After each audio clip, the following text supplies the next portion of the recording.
Hello students, previous video में chapter हमने complete किया था प्रोबेबिलिटी 12th स्टैंडर्ड का एलिमेंट बुक से, और साइड वाइज ये चैप्टर हमने स्टार्ट कर रखा था बेटा वेक्टर, और इसकी 5 एक्सरसाइज तक कंप्लीट कर चुके हम और 8 क्वेश्चन ऑलरेडी कर चुके प्रीवियस वीडियो में। यानी कि इससे जो पहली वीडियो थी वेक्टर की उसमें लगभग 8 क्वेश्चन कंप्लीट हो चुके 12.5 के, जिसका कंसेप्ट टॉपिक है स्केलर प्रोडक्ट डॉट प्रोडक्ट।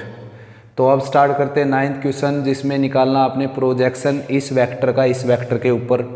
तो भाई अगर दो वेक्टर एक दूसरे पर 90 डिग्री का एंगल बनाते हैं तो उनका प्रोजेक्शन क्या होता है बच्चों? 0। जैसा कि ये दोनों वेक्टर क्या है, एक दूसरे पर परपेंडिकुलर हैं। रीजन क्या है इसके पीछे? ए डॉट बी क्या है? 0। ए डॉट बी अगर 0 है बेटा, vector A dot vector B अगर 0 है और ए और बी नॉन जीरो वेक्टर हैं, A non zero and B non zero, तो देन वेक्टर ए जो है वेक्टर बी का क्या हो जाएगा? परपेंडिकुलर। और परपेंडिकुलर वेक्टर एक दूसरे पर जो प्रोजेक्शन बनाएंगे वो 0 यूनिट का बनाएंगे बच्चों।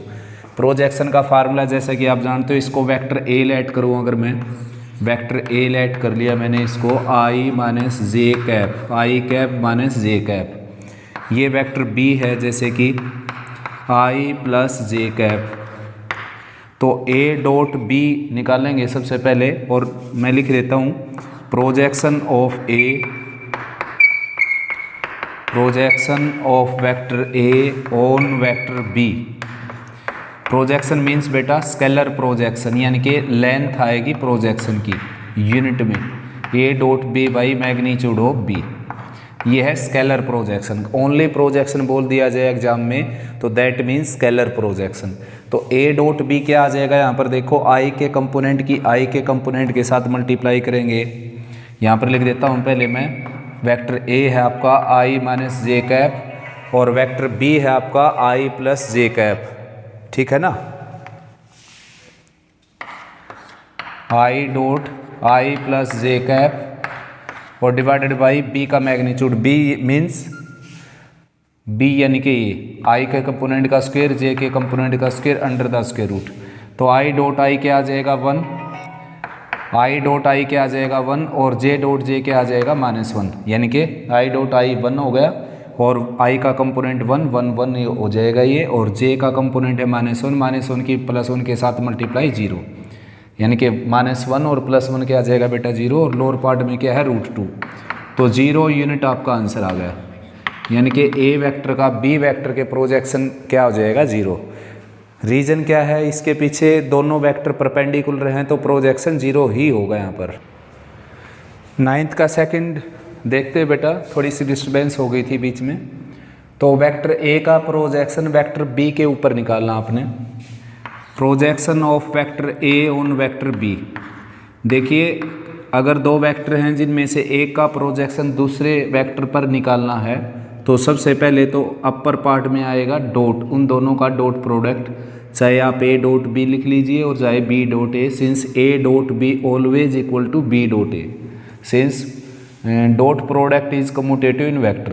तो ए का बी के ऊपर प्रोजेक्शन निकालना है या बी का ए के ऊपर। अपर पार्ट में तो ए डॉट बी लिखना आपने, और लोअर पार्ट में जिसके ऊपर प्रोजेक्शन निकालना है उसका मैग्नीट्यूड लिखना है, जिसके ऊपर प्रोजेक्शन निकालना है। जैसे ए का प्रोजेक्शन बी पर निकालना हमने तो बी का मैग्नीट्यूड, अगर बी का प्रोजेक्शन ए पर निकालना तो ए का मैग्नीट्यूड। अब कैलकुलेट करवा देता हूँ बच्चों। देखो डॉट प्रोडक्ट कैसे करते हैं? आई के कंपोनेंट की आई के कंपोनेंट के साथ मल्टीप्लाई, प्लस में जे के कंपोनेंट की जे के कंपोनेंट के साथ, जो कि वापस +2 हो गई, -2 प्लस -1 से, और के कंपोनेंट की के कंपोनेंट के साथ मल्टीप्लाई 1 होगी। के कंपोनेंट्स यानी कि स्केलर कंपोनेंट्स, कोफिशिएंट भी बोल सकते हैं आप। और बी का मैग्नीट्यूड क्या आएगा बच्चों? आई के स्केलर कंपोनेंट्स का स्क्वायर, जे के स्केलर कंपोनेंट्स का स्क्वायर, प्लस में के स्केलर कंपोनेंट्स का स्क्वायर यानी कि 1 का स्क्वायर और उसका स्क्वायर रूट, ये निकल जाएगा मैग्नीट्यूड। तो ये आ गया 5/√6 यूनिट्स। चाहें तो आप इसको √6 से मल्टीप्लाई डिवाइड कर सकते हैं या फिर यही फाइनल आंसर है। थर्ड पार्ट में क्या है, वेक्टर ए का वेक्टर बी के ऊपर जो स्केलर प्रोजेक्शन है वो है 4 unit. Then you have to find value of lambda, lambda की वैल्यू निकालनी है अगर ए का प्रोजेक्शन बी के ऊपर 4 यूनिट है। तो बच्चों ए का प्रोजेक्शन बी के ऊपर अगर हम निकालते हैं तो ये है A dot B by magnitude of B, और ये क्या दे रखे है बच्चों, 4 यूनिट के इक्वल, ये है 4 यूनिट के इक्वल। तो ए डॉट बी जैसे मैंने निकालता हूँ यहाँ पर आई के कंपोनेंट की, आई के कंपोनेंट यानी कि स्केलर कंपोनेंट्स के साथ मल्टीप्लाई करेंगे तो 2 लैम्डा हो जाएगा,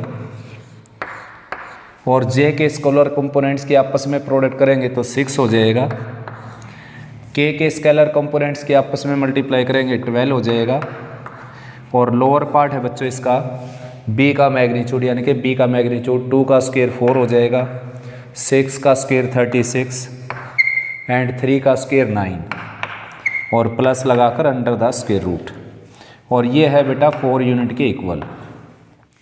तो 2 lambda as it is unlike term है, ये दोनों लाइक टर्म है, ऐड होकर 18 आ जाएगा।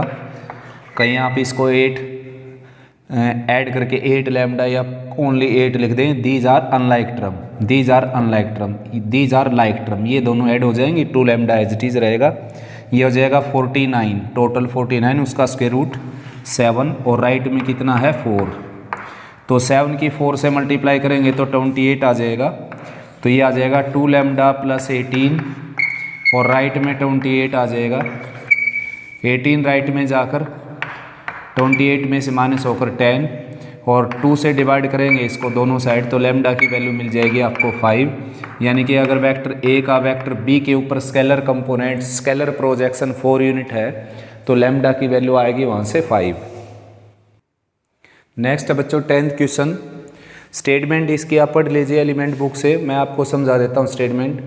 These are 3 given vector and we have to find 4th vector से D such that dot product of vector D with these vector respectively are -1, 6 and 5, यानी कि 3 vector given है आपको और 4th वेक्टर ऐसा निकालना है कि उस वेक्टर का इस वेक्टर के साथ डॉट प्रोडक्ट -1, इस वेक्टर के साथ 6 और इस वेक्टर के साथ 5 डॉट प्रोडक्ट है, तो वो D वेक्टर ऐसा निकालना आपने, यानी कि 4th वेक्टर निकालना है।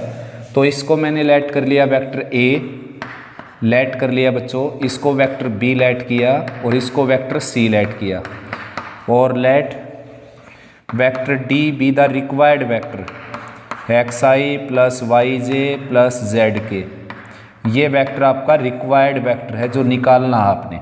अब फर्स्ट कंडीशन लगाते हैं इसके ऊपर, a डॉट डी बोल दीजिए या d डॉट a बोल दीजिए, एक ही बात है बच्चों, बिल्कुल सेम है।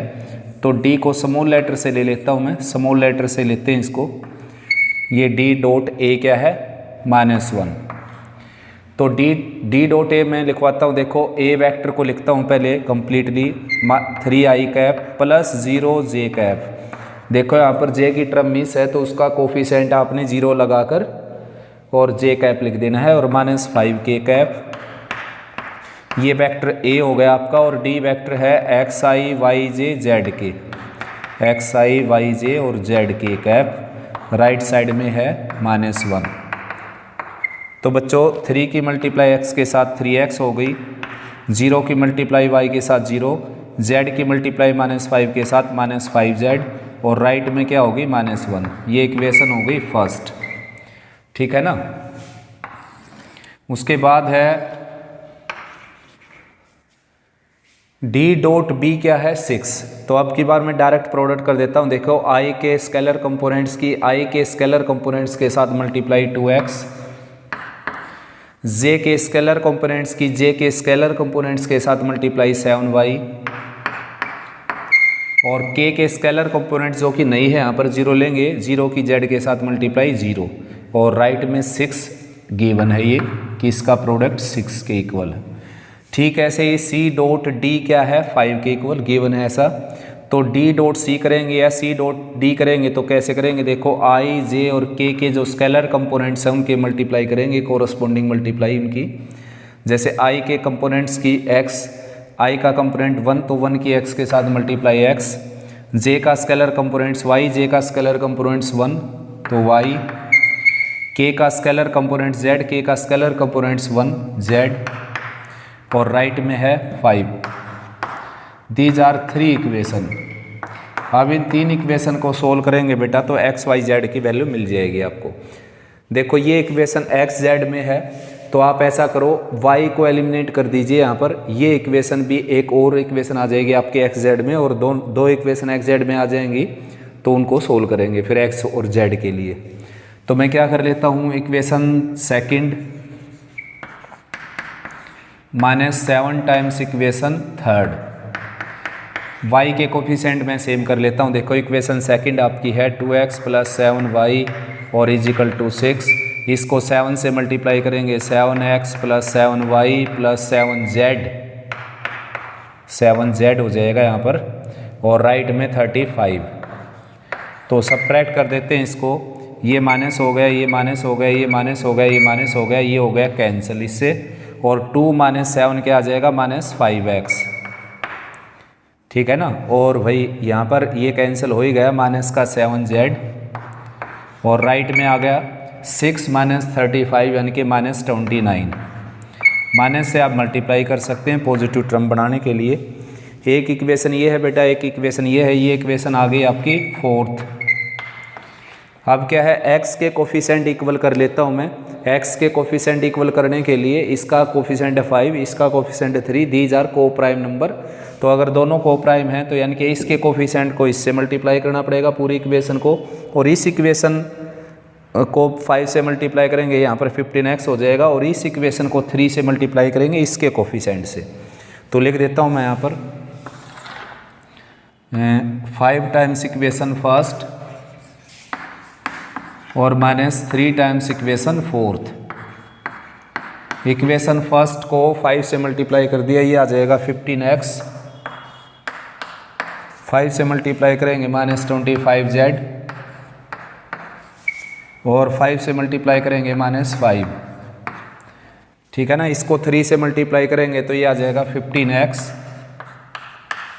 और इसको 3 से मल्टीप्लाई करेंगे ये आ जाएगा 21z और इसको 3 से मल्टीप्लाई करेंगे तो 27।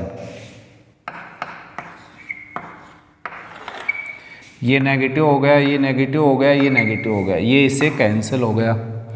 अब इसको ऐड करेंगे तो 5 + 1 6 और 2 + 2 4, 46z। राइट में ऐड करेंगे तो 7 + 5 12, 92, -92। तो 2 से कैंसिल हो जाएगा बच्चों, z की वैल्यू आ जाएगी +2। z की वैल्यू +2 इसमें पुट करेंगे यहाँ पर या यहाँ पर पुट कर सकते हैं। तो 2 पुट किया मैंने यहाँ पर, ये आ गया -10, तो 3x - 10, राइट में है आपका -1, तो 3x की वैल्यू आ जाएगी +10 - 1 यानी कि 9 और x की वैल्यू आ गई यहाँ से 3। x और z की वैल्यू दोनों की वैल्यू इसमें पुट करेंगे हम। ये इक्वेशन है सिंपल बिल्कुल।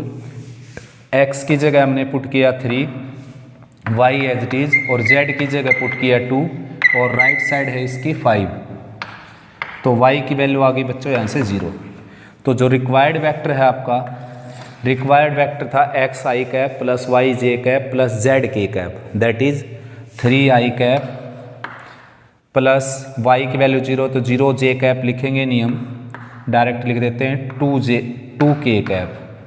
This is required vector d whose dot product with this is -1, with this is 6 and with this is 5. Next बच्चों, what will be the angle between a and b if there are 3 sets of vector a b c such that vector a plus vector b plus vector c equal to 0 and their magnitude are 3 5 7। यानी कि A B के बीच का अपने angle निकालना है, angle between vector A and vector B if these conditions are given. तो बच्चों ऐसा है कि अगर वेक्टर ए और वेक्टर बी का एंगल निकालना है तो आपने करना क्या है, vector A plus vector B को लेफ्ट में रख के, यानी कि वेक्टर ए और वेक्टर बी को लेफ्ट में रख के और बचे हुए वेक्टर को राइट में आपने क्रॉस कर देना, यानी कि इक्वल के साइन को क्रॉस करके राइट में ले जाना है बचे हुए वेक्टर को। अगर एंगल निकालना है आपने बी और सी का तो वेक्टर बी सी लेफ्ट में रहेंगे, एंगल निकालना आपने वेक्टर ए और सी का, तो वेक्टर ए और सी लेफ्ट में रहेंगे, वेक्टर बी राइट में चला जाएगा। तो अब क्या है, इस इक्वेशन को इसी से मल्टीप्लाई कर देते हैं हम, vector A plus vector B, vector A plus vector B minus vector C minus vector C. अब देखिए A dot A, vector A dot vector A, vector A dot vector B, vector A dot vector B, now vector B dot vector A, B dot vector A and B dot B, B dot B, और right में है minus का sign है, sorry, तो minus और minus क्या हो जाएगा प्लस, और सी डॉट सी। अब ऐसा बच्चों ए डॉट ए क्या होता है, ए डॉट ए यानी कि किसी भी वेक्टर का उसी के साथ डॉट प्रोडक्ट जो है वो मैग्नीट्यूड ऑफ ए के स्क्वायर के इक्वल होता है। क्यों होता है मैं बता देता हूँ आपको। देखो अगर आप किन्हीं दो वेक्टर के बीच का एंगल निकालते हैं, यानी कि अगर वो दोनों वेक्टर डिफरेंट हैं, तो ये आपका फार्मूला है magnitude of A magnitude of be using scalar product. Scalar product को यूज करते हुए फार्मूला बनता है ये। और वो दोनों वेक्टर अगर सेम हो जाएं बेटा, vector A dot vector A, vector ए का मैग्नीट्यूड और वेक्टर ए का मैग्नीट्यूड, तो उन दोनों वेक्टर अगर सेम हो गए, यानी कि ए की किसी वेक्टर का उसी के बीच उसी के साथ एंगल अगर आप फाइंड आउट करना चाहते हैं, तो एंगल आएगा 0, और कोस 0 क्या होता है 1। तो यहाँ पर अगर हम क्रॉस मल्टीप्लाई करते हैं तो देखिए लोअर पार्ट में तो क्या आ गया, ए के मैग्नीट्यूड का स्क्वायर आ गया, तो क्रॉस मल्टीप्लाई करते हैं तो ए डॉट ए क्या आ जाएगा, ए के मैग्नीट्यूड का स्क्वायर। दैट जहाँ पर भी बच्चों डॉट प्रोडक्ट किया हमने और सेम वेक्टर का किया है सेम वेक्टर के साथ, तो वहाँ पर आपने उसके मैग्नीट्यूड का स्क्वायर लिख देना। जैसे कि ये है A dot B, B dot A, ये दोनों सेम क्वांटिटी हैं, since dot product in vectors is commutative. Dot product commutative होता है यहाँ पर, बी डॉट ए की जगह हम लिख सकते हैं A dot B, and B dot B that is vector B का मैग्नीट्यूड का स्क्वायर। ठीक ऐसे ही राइट में square of magnitude of vector C. Now A dot B that is 2 times A dot B, और इन सभी को राइट में ले जाते समय इनकी वैल्यू रख देता हूँ मैं। वेक्टर ए का मैग्नीट्यूड है 3, तो ये आ जाएगा 9 माइनस 9। वेक्टर बी का मैग्नीट्यूड क्या है 5, ये आ जाएगा माइनस 25। वेक्टर सी का मैग्नीट्यूड क्या है 7, तो ये आ जाएगा 49। अब 2a डॉट बी की वैल्यू आ जाएगी आपकी 34, दिस इज 34 अगर इसमें से माइनस करेंगे तो 5 और 1 यानी कि 15 प्लस 15, तो a डॉट बी आ गया बच्चों 15/2। और इससे भी पहले जो मेन जो लास्ट का स्टेप है आपका, we have to find angle between vector A and B which is denoted by और formulate by cos theta is equal to A dot B by magnitude of A magnitude of B. यानी कि आपने vector A और vector B के बीच का angle निकालना था, vector A और बी के इंटरसेक्शन एंगल निकालना था, तो उसका फार्मूला ये है A dot B magnitude of A magnitude of B. तो बच्चों A magnitude of A magnitude of B already है आपके पास स्टार्टिंग से ही 3 × 5। तो सारा क्वेश्चन हमने किसके लिए किया, ए डॉट बी की वैल्यू फाइंड आउट करने के लिए। ए डॉट बी की वैल्यू नहीं थी आपके पास, था क्या A plus B plus C 0 vector and C का मैग्नीट्यूड 7। तो उन्हीं की हेल्प से हमने ए डॉट बी की वैल्यू क्या फाइंड आउट की 15/2। तो 15 से 15 कैंसिल होकर कोस थीटा की वैल्यू आ जाएगी 1/2, और 1/2 दैट इज कोसाइन ऑफ 60। कोस 60 की वैल्यू होती है, वैसे कोस 300 डिग्री की वैल्यू भी होती है, लेकिन किन्हीं दो वेक्टर के बीच में जो है एंगल है वो 0 से 180 का ही निकालना हमने, और वो भी क्या है एक्यूट एंगल ही निकालेंगे हम, एक्यूट एंगल। जैसे कि देखो इन दोनों वेक्टर के बीच में एंगल बनता है आपका 60 और 120, तो एंगल हम बताएंगे एक्यूट एंगल, एक्यूट यानी कि 60। तो थीटा की वैल्यू आ जाएगी यहाँ से 60 degree, that is π/3 radian, π/3 radian. Next question है बच्चों most important question. Vector A और वेक्टर बी गिवन है। Vector A 5i - 2j + 5k, vector B 3i + k। Express vector A as sum of two vectors such that one is parallel to vector B and other is perpendicular to vector B। यानी कि A के ऐसे दो टुकड़े कीजिए जिससे एक vector B के पैरेलल और दूसरा वेक्टर B के परपेंडिकुलर। जैसे कि सॉरी बच्चों, जैसे कि 5 के ऐसे दो टुकड़े कीजिए जिनका सम तो 5i और एक इवन एक ओड, तो क्या हो गया 2 और 3। तो ठीक ऐसे ये क्वेश्चन है। वेक्टर ए के दो टुकड़े हमने लेट कर लिए बच्चों A1 and A2। Vector A = A1 + A2, where A1 को आप इसके पैरेलल ले सकते हैं, A2 को इसका परपेंडिकुलर लेंगे। फिर अगर A2 इसका पैरेलल ले लिया B का, तो A1 को इसका परपेंडिकुलर लेंगे। तो मैं A1 को इसके पैरेलल ले लेता हूँ। And where A1 is parallel to vector B and A2 is perpendicular to vector B। यानी कि मैंने A1 को B के पैरेलल एज्यूम किया, A2 को B के परपेंडिकुलर। आप ऐसा कर सकते हैं, A1 को B के परपेंडिकुलर, A2 को B के पैरेलल लेकर चल सकते हैं।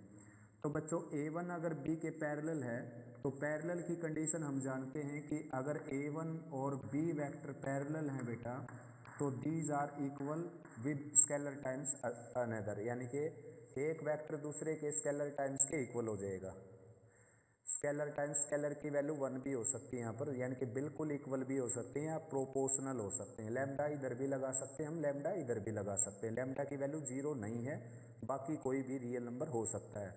मान लीजिए ए वेक्टर है आपका i + j + k, तो बी वेक्टर हो जाएगा 2i + 2j + 2k। मान लो ए वेक्टर ये आपका, बी वेक्टर ये हो जाएगा। ए वेक्टर ये है जैसे आपका, तो बी वेक्टर हो जाएगा 3, 6 और 9। यानी कि A1/A2, B1/B2, C1/C2। तो यहाँ पर ये वेक्टर ए है, ये वेक्टर बी है, तो वेक्टर बी जो है वो ए का लैम्डा टाइम्स हो गया बच्चों, देखो। और लैम्डा की वैल्यू क्या होगी 3। अगर ए को 3 से मल्टीप्लाई करूँ मैं तो बी के इक्वल आ जाएगा, देखिए। और मैं ऐसा भी लिख सकता हूँ, वेक्टर ए जो है वो बी का लैम्डा टाइम्स हो गया। लैम्डा की वैल्यू यहाँ पर क्या होगी 1/3। ऐसा इसलिए देखो, अगर b को 1/3 से मल्टीप्लाई कर दिया जाए तो वेक्टर a आ जाएगा। तो ये पैरेलल की कंडीशन होती है, ये जो मैंने लिखी यहाँ पर फर्स्ट लाइन में। तो a1 की वैल्यू आ जाएगी बच्चों आपकी b को लैम्डा से मल्टीप्लाई करके, यानी कि 3 लैम्डा i कैप और प्लस लैम्डा k कैप। तो पैरेलल की कंडीशन मैंने यूज़ कर ली। अब जैसे मैंने अभी आपको एक एग्जांपल दिया था कि भाई 5 के दो टुकड़े करने जिनका सम 5 आ जाए और एक ओड हो और उनमें से एक इवन हो, तो इवन का पता चल जाए मेरे को। इवन लेट कर दिया मैंने कि 2 है, तो दूसरा नंबर कैसे आएगा, उस टोटल में से उस एक पार्ट को सब्ट्रैक्ट करने से, यानी कि 3 आ गया। ठीक ऐसे ही ए जो था A1 + A2 के इक्वल था, तो यहाँ पर A1 की वैल्यू रखूँगा मैं, यहाँ पर A की वैल्यू रखूँगा तो A2 मिल जाएगा आपको। A2 that is A - A1। तो 5i cap - 3 lambda i cap, यानी कि 5 - 3 lambda i cap -2j cap -0j cap that is -2j cap 5k cap - lambda k cap that is 5 - lambda k cap. ये है बेटा आपका vector A2, this is vector A1। अब parallel की आप condition use कर चुके, परपेंडिकुलर की अब यूज कर लेते हैं। A2 जो वेक्टर आया है वो B का क्या है, परपेंडिकुलर। सिंस अगर A2 B का परपेंडिकुलर है that is A2 dot B = 0। A2 और B का डॉट प्रोडक्ट क्या होगा 0। परपेंडिकुलर वेक्टर की कंडीशन है ये। तो A2 यानी कि 5 - 3 लैम्डा की मल्टीप्लाई हम B के साथ करेंगे, यानी कि I के कंपोनेंट के साथ 3 के साथ, तो ये आ जाएगा 15 - 9 लैम्डा। 15 minus 9 lambda. आई के कंपोनेंट की आई के कंपोनेंट के साथ मल्टीप्लाई कर दी, जे के कंपोनेंट की जे के साथ करेंगे तो 0, इसमें जे का कंपोनेंट नहीं है यानी कि 0 जे कैप है ये, तो 0 की मल्टीप्लाई -2 के साथ प्लस 0। फिर के कंपोनेंट जो कि 1 है, 1 की मल्टीप्लाई इस के कंपोनेंट के साथ करेंगे तो 5 माइनस लैम्डा, और राइट साइड में है 0। ये आ जाएगा -10 लैम्डा इक्वल टू -20, तो लैम्डा की वैल्यू बच्चों यहाँ से 2 आ जाएगी। अब 2 लैम्डा की वैल्यू रखेंगे वेक्टर A1 में, जो आपका फर्स्ट पार्ट है यानी कि ए का जो फर्स्ट टुकड़ा है A1, तो लैम्डा की जगह 2 रखेंगे तो ये आ जाएगा 6 आई कैप और प्लस 2 जे कैप। ठीक है, ऐसे वेक्टर A2 अगर हम निकालें वेक्टर A2, तो लैम्डा की जगह 2 रखेंगे तो यहाँ पर 2 रखा तो ये 5 माइनस 6 आ जाएगा माइनस आई कैप -2 जे कैप ऑलरेडी है यहाँ पर, और यहाँ पर 2 रखेंगे तो 5 माइनस 2 यानी कि 3 के कैप। वेरिफिकेशन कर लेते हैं बच्चों। फर्स्ट वेरिफिकेशन का पार्ट है A1 और A2 का जो सम है वो किसके इक्वल आए, A के इक्वल। तो ऐड करने का क्या रूल होता है वेक्टर का, जैसे कि अलजेब्रा का रूल होता है लाइक टर्म में ऐड होती है, ठीक है ऐसा ही यहाँ पर समझ लीजिए। आई की टर्म में ऐड हो जाएंगी यानी कि आई के स्केलर कंपोनेंट्स आपस में ऐड होंगे, तो 6 माइनस 1 5 आई कैप देखिए वहाँ पर, और जे के कंपोनेंट जे में ऐड होंगे तो ये आ जाएगा +2 जे कैप और -2 जे कैप, यानी कि ये चेक कर लेते हैं बच्चों एक बार। लैम्डा की वैल्यू आई है यहाँ से 2, तो ये 2 के कैप हो गया। A1 है 2 के कैप, देखिए जे की टर्म है ही नहीं यहाँ पर, 2 के कैप, तो जे के कंपोनेंट बैंड होंगे तो यहाँ पर जे का कंपोनेंट क्या है 0, तो 0 माइनस 2 क्या आ जाएगा -2 जे कैप। के कंपोनेंट के में ऐड होंगे तो 3 + 2 यानी कि 5 के कैप, यानी कि इन दोनों का सम एक इक्वल हो गया। अब चेक करते हैं कि A1 उसका पैरेलल है या नहीं B का, तो 3 डिवाइडेड बाई 6 यानी कि 1/2, 1 डिवाइडेड बाई 2 दैट इज 1/2, तो यानी कि प्रोपोर्शनल हो गए दोनों वेक्टर के स्केलर कंपोनेंट्स, तो these are parallel vector A1 and B। अब A2 और B को चेक करते हैं परपेंडिकुलर है या नहीं, तो I के कंपोनेंट के साथ मल्टीप्लाई -3 हो गई, J का कंपोनेंट है ही नहीं इसमें जो कि 0 हो जाएगी मल्टीप्लाई, तो के कंपोनेंट के साथ मल्टीप्लाई करेंगे तो +3 होगी दैट इज 0, यानी कि A2 डॉट B के आ गए 0 और A1 B के आ गए पैरेलल, और A1 और A2 का सम क्या आ गया वेक्टर A। नेक्स्ट है बच्चों 13 question, find value of x and y if vector this and this are mutually perpendicular vectors of equal magnitude. Mutually perpendicular यानी कि दोनों का डॉट प्रोडक्ट 0 और दोनों के मैग्नीट्यूड इक्वल, ऐसे आपने x y की वैल्यू निकालनी है। तो फर्स्ट कंडीशन है कि दोनों का डॉट प्रोडक्ट क्या है 0, लिखा हुआ है A और B क्या है परपेंडिकुलर, तो दोनों का डॉट प्रोडक्ट क्या हो जाएगा बच्चों 0 के इक्वल। तो डॉट प्रोडक्ट करेंगे ये आ जाएगा 6, ये आ जाएगा x और ये आ जाएगा -y इज इक्वल टू 0, यानी कि x -y की वैल्यू आ गई -6 के इक्वल, यहीं रख लेते हैं, इक्वेशन फर्स्ट हो गई है। अब दोनों वेक्टर का मैग्नीट्यूड क्या है इक्वल, यानी कि having equal magnitude, vector magnitude of vector A magnitude of vector B are equal. तो इसका मैग्नीट्यूड निकालते हैं, ये आ जाएगा 9 + x² + 1, ठीक है। ऐसे इसका मैग्नीट्यूड निकालते हैं, ये आ जाएगा 4 + 1 और +y², तो स्क्वायरिंग बोथ साइड करेंगे, स्क्वायर रूट कैंसिल हो जाएगा यहाँ से, ये आ जाएगा 10 + x², राइट साइड में आ जाएगा 5 + y², तो y² लेफ्ट में आएगा, तो ये आ जाएगा x² - y² और -5 राइट साइड 0, या इक्वल टू +5 लिख सकते हैं, x² - y² +5 = 0, तो राइट में जाएगा तो -5। ये इक्वेशन सेकंड हो गई बच्चों।